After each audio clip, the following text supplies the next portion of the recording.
Ancha munasqa wayqipanaykuna, ñuqapa hatun kusikuy kankunawan rimakusqaymanta.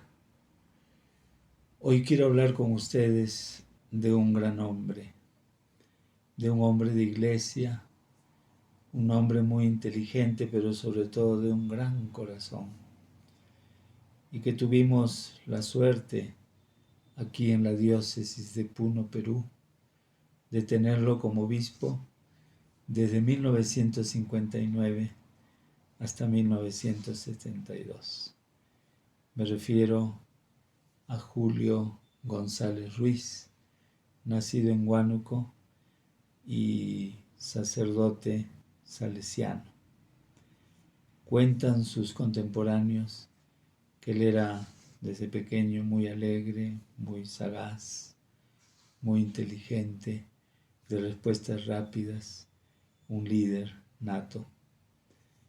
Fue a los salesianos desde adolescente, terminó sus estudios en Turín, Italia, y se doctoró en teología. Después vino a servir a nuestro pueblo y al ver esas cualidades que tenía, fue nombrado obispo de la diócesis de Puno, sucediendo al otrora obispo Alberto Dezman y Aragón, dominico. Jesús Calderón, que lo sucedió a Julio, en el libro que hemos hecho sobre él, cuenta cosas muy interesantes sobre este obispo Julio, que más luego voy a leer. Cuando llegó Julio a Puno, llegó, diríamos, con un rigorismo muy estricto, muy pegado a las leyes, diríamos, pero su corazón siempre era grande. Y terminó de agrandarse cuando le tocó ir al Concilio Vaticano II. Ustedes saben que el Papa Juan XXIII, hijo de campesinos, tuvo la gran idea, el gran movimiento interior de hacer caso al movimiento de toda la iglesia que pedía un concilio. Y cuando fue Julio a ese Concilio Vaticano II, entre el 62 y el 66, sintió un gran cambio en su vida. Se volvió más sencillo, más compasivo, más cercano a la gente. No sé si perteneció, pero hubo un grupo en el concilio que se llamaban Les Petits Évêques, los pequeños obispos, que se reunían cada semana mientras estaba en el concilio y que querían que el concilio dijera algo concreto, serio, valioso sobre los pobres en el mundo y en la iglesia. No lograron su objetivo, pero con ese espíritu volvió Julio. Por ejemplo, no le gustaba que le dijeran monseñor. Ese era el espíritu de los Petits Évêques. No quería títulos, no quería ropas especiales, ni anillos, ni nada.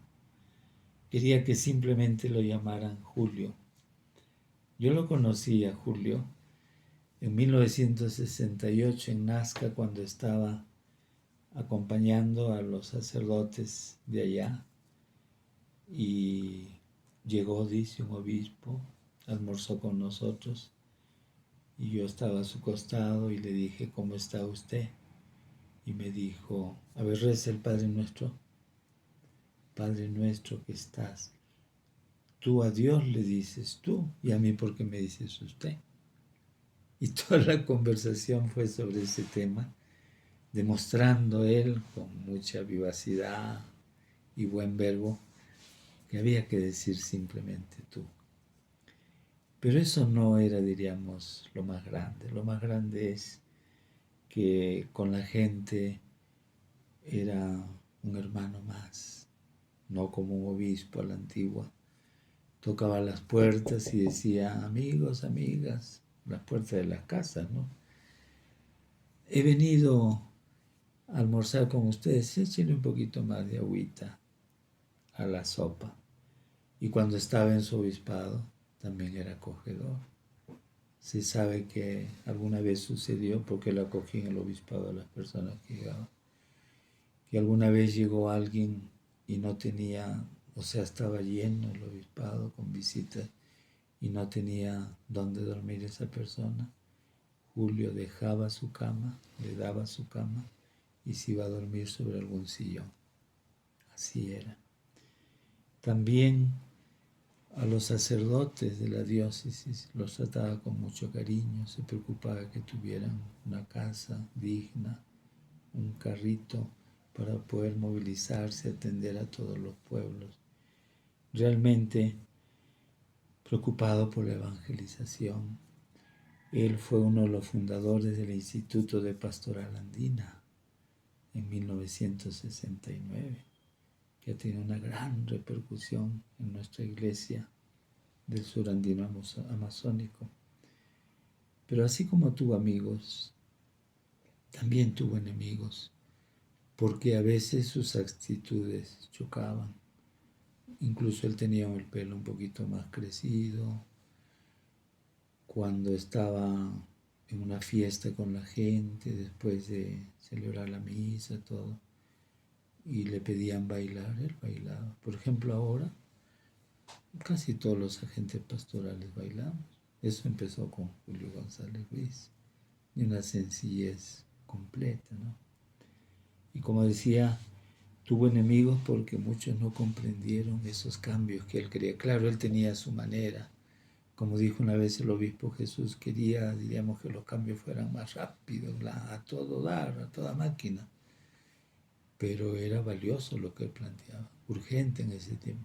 Fue un precursor que no fue entendido por algunas personas, pero la mayoría del pueblo puneño lo quiso, lo quiere y lo recuerda siempre.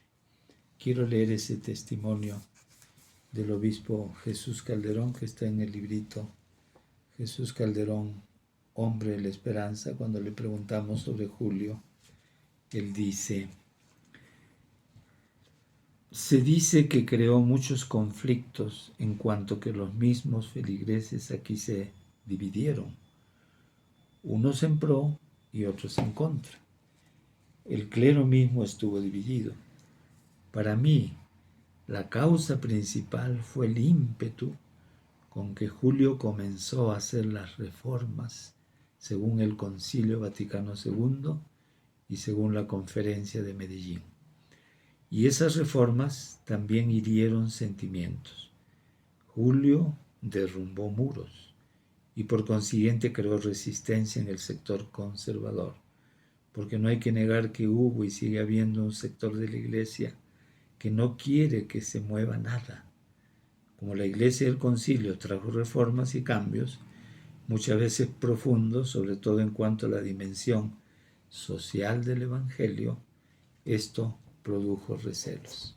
Por ejemplo, en ese tiempo se hablaba, o sea, había obispos, gentes, que hablaban mal de la teología de la liberación. Y dice que estaban en una conferencia los obispos y habían también algunos sacerdotes que habían sido invitados, así se acostumbraba en ese tiempo. Y un obispo del Opus Dei, majadero, acusando a los de la teología de la liberación como que metían ideas políticas y la no sé cuánto, dijo: a ver, levanten la mano los que son de la teología y la liberación. Y él mismo levantó la mano Julio González y dijo: yo soy.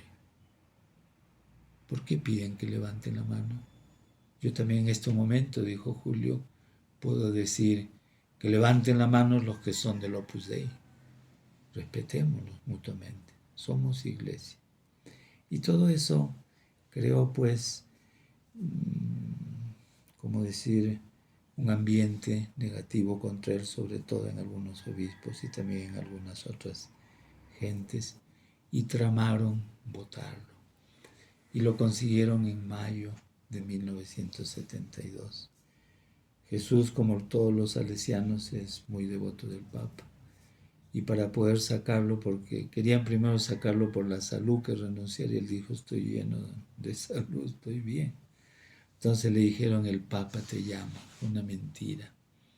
Y él fue a Roma. Estaba en ese tiempo Pablo VI, y cuando fue Pablo VI le dijo, usted es un santo, qué bueno todo lo que ha hecho. O sea, el Papa no sabía nada de lo que le estaban acusando. Sin embargo, al día siguiente llegó una carta del Papa, o sea, en nombre del Papa le escribía a un monseñor, fechada antes de la reunión que tuvo con el Papa, diciéndole que obligatoriamente tenía que quedarse en Europa. O sea, le prohibieron volver al Perú.